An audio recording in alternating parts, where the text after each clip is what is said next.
kuliah pendidikan anak berkebutuhan khusus. Oke, sebelum kita mulai perkuliahan kita pada pagi hari ini, ada baiknya kita melafazkan lafaz basmalah. Bismillahirrahmanirrahim. Oke, sebelum kita lanjut ke materi, saya mau cek kehadiran dulu. Nah, hari ini siapa yang tidak hadir? Oh, Anhar ya? Hadir. Oke, 2 orang yang tidak hadir ya, Anhar dan Rashid. Oke, baiklah, untuk nanti dibantu temannya yang tidak hadir tentang mata kuliah kita pada hari ini. Oke, baiklah, karena hari ini adalah pertemuan kita yang ketiga, berarti sudah tahu dengan pengertian anak berkebutuhan khusus itu sendiri dan sudah tahu dengan nama saya. Namun ada baiknya saya ingatkan kembali seperti RPS yang telah saya bagikan sebelumnya, bahwa pada materi kita pertemuan ketiga ini adalah tentang keistimewaan anak berkebutuhan khusus dalam perspektif agama Islam. Oke, sebelum itu marilah kita review kembali atau kita recall kembali tentang pengertian anak berkebutuhan khusus itu sendiri. Sebelum itu nanti akan saya pancing menggunakan gambar berikut ini. Oke, coba kira-kira gambar apa yang sedang tampil di sini? Meja. Oke, meja. Coba apa bedanya nih antara meja sebelah kanan dan sebelah kiri? Yang satu mulus, yang satunya retak.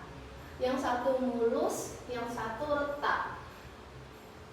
Bagaimana dengan kualitasnya? Maksudnya apakah grade-nya? Yang sebelah sini jelas berbeda, yang ini lebih bagus. Lebih bagus, dan yang sebelah sini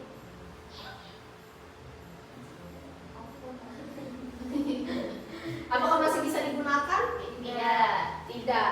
Jadi kalau dari istilah produk, kita adalah seorang produsen, kita mengkategorikan ini adalah produk yang grade A. Grade A. Sedangkan yang ini C atau biasa disebut produk apa?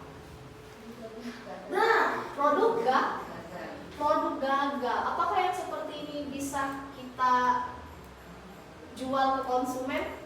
Tidak bisa. Tidak bisa. Kalau yang seperti ini? Bisa, dengan tentunya dengan harga yang bagus dibandingkan yang seperti ini. Kalau dalam istilah produk, bahwa meja yang ini adalah tadi dikatakan bahwa ini produk yang gagal. Tapi bagaimana dengan buat ciptaan Allah? Nah, apakah Allah itu menciptakan? Apakah Allah pernah menciptakan produk gagal? Tidak. Tidak. Oke. Allah tidak pernah menciptakan produk gagal. Salah satu ciptaan Allah itu adalah ya manusia, diri kita sendiri. Nah, coba Anda bayangkan ada anak berkebutuhan khusus dan ada anak yang normal, anak reguler, anak yang lengkap secara fisik, mental, sosial. Nah, apakah bisa diibaratkan seperti benda ini? Tidak bisa. Kenapa? Coba saudara jelaskan kenapa anak berkebutuhan khusus tidak bisa kita ibaratkan dengan benda di depan ini. Ada yang bisa?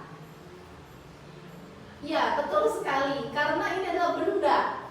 Benda ini ciptaan manusia.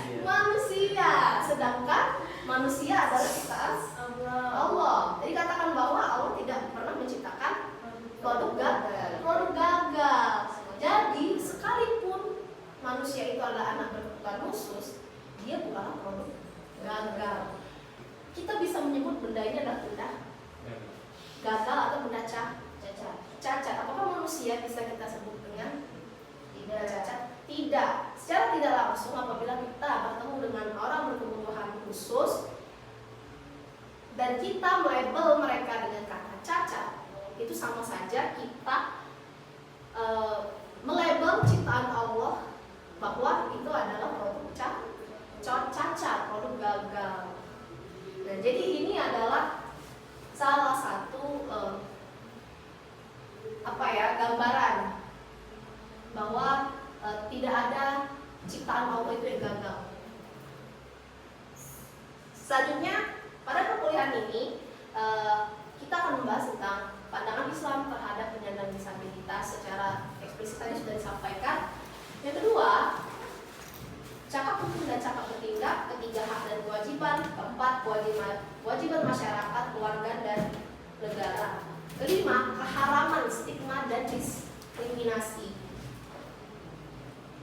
Nah, teorinya dari mana sih? Nah, Undang-Undang Nomor 20 Tahun 2003 menurut Sistem Pendidikan Nasional itu berbunyi, anak berkebutuhan khusus itu dimaknai sebagai anak yang karena kondisi fisik, mental, sosial, atau yang memiliki kecerdasan istimewa memerlukan bantuan khusus dalam pembelajaran. Jadi yang berkebutuhan khusus itu bukan hanya yang memiliki kekurangan di sini, tapi juga memiliki kelebihan atau kecerdasan istimewa. Kemudian bagaimana menurut pandangan Islam? Manusia diciptakan dalam bentuk sempurna atau fi ahsan takwim, menjadi khalifah di muka bumi. Nah, kedudukan manusia di hadapan Allah sama kecuali amal perbuatan. Nanti ya Anda bisa baca melalui e-book fikih disabilitas yang akan saya share. Silakan nanti diperdalam sendiri. Nah, seperti ini Quran Surat An-Nur ayat 61. Nah, tidak ada halangan bagi orang buta, tidak pula bagi orang pincang, dan tidak pula bagi orang sakit. Coba apa maksudnya dari ayat ini berkaitan dengan mata kuliah kita? Oke, jadi berdasarkan ayat ini bahwa Allah itu memudahkan bagi setiap orang yang memiliki keterbatasan untuk dapat keringanan dalam menjalankan praktek beribadah. Nah, jadi bagi orang sakit, orang buta, orang pincang, itu mereka mendapatkan keringanan dalam beribadah seperti itu. Itu dari fikihnya. Nah, oke. Sekarang ini adalah tugas kita akan menggunakan metode contextual learning. Jadi bisa dibaca di sini. Nanti Anda semua bisa melakukan sesuai dengan instruksi pengerjaan ini ke lapangan, temukan fenomena yang terjadi di lingkungan masyarakat terkait dengan materi pembahasan ini. Jadi saudara bisa berkeliling di sekitar lingkungan masyarakat dan temukan bagaimana perspektif masyarakat terhadap disabilitas. Apakah di kampung tersebut sudah menyediakan akses untuk orang disabilitas, atau ada orang disabilitas di sekitar rumah atau masyarakat di situ. Kemudian deskripsikan dan diskusikan hasil temuan tersebut. Nanti kriteria penilaian sudah saya lampirkan di RPS. Jadi kesimpulannya di sini bahwa ya manusia itu diciptakan Allah dalam bentuk paling sempurna. Nah, kedudukan manusia di hadapan Allah itu sama. Setiap manusia memiliki hak dan kewajiban masing-masing, dan Allah tidak akan memberikan cobaan kepada manusia kecuali manusia itu sanggup menghadapinya. Oke, mungkin itu saja penyampaian materi kita hari ini. Semoga dengan adanya perkuliahan kita pada hari ini dapat menambah wawasan kita mengenai hak dan kewajiban dan keistimewaan anak berkebutuhan khusus dalam pandangan Islam. Jadi mulai hari ini saudara-saudara sudah bisa lebih baik dalam memandang anak berkebutuhan khusus di sekitar kita. Oke, baiklah, mungkin itu saja. Pada Allah saya mohon ampun, saya akhiri.